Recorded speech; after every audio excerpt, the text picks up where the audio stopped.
দেখো, জীবনটা এরকমই। এই জীবনে কোনো কেউ বা কোনো কিছুই সবকিছু পারফেক্ট নয়।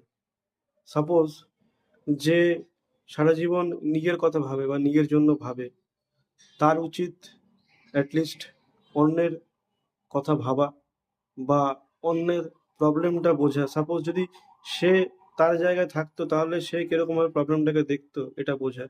আবার যে সারা জীবন অন্যের জন্য করে গেছে, অন্যের জন্য কষ্ট করে গেছে, কাজ করে গেছে, অন্যদেরকে খাইয়ে গেছে, নিজের কথা ভাবেনি, সেটাও কিন্তু অন্যায় কাজ।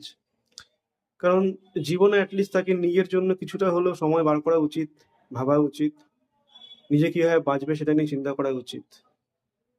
আবার যারা স্বার্থপর টাইপের হয়, তারা সবকিছুর সঙ্গে থেকেও কারোর সাথে মনের দিক থেকে মিলে থাকতে পারে না। কিন্তু ওপর দিয়ে দেখায় যে সে সবার সাথে মিলে আছে। তো প্রবলেম গুলো কিন্তু বিভিন্ন ক্ষেত্রে বিভিন্ন জায়গায় আছে। কেউ পারফেক্ট না। তো যে যেখানে আছো সবাই ভালোভাবেই থাকতে চাই একসাথে। থাকবে সবাই ভালোভাবে। কিন্তু চেষ্টা করবে কারেকশন করার, তাহলে জীবনটা কিন্তু অনেক সুন্দর হবে এবং নিজের ভুলগুলোকে যদি নিজে রেকটিফাই করতে পারো, অন্যকে বলার আগে বা অন্যকে বলার জন্য অপেক্ষা না করে, তাহলে কিন্তু সেটা অনেক বেটার এবং সেটা এই আফসোসটা কিন্তু ভালোর জন্য এবং সেটা যদি করা যায় তাহলে কিন্তু জীবনের অনেক সমস্যার সমাধান নিজে থেকেই হয়ে যায়। ভগবানের জন্য অপেক্ষা করতে হয় না যে সে এসে প্রবলেম সমাধান করবে বা সে এসে কি শাস্তি দেবে আমাদের কর্মফলের জন্য।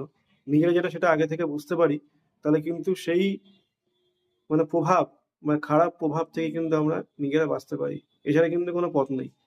নমস্কার।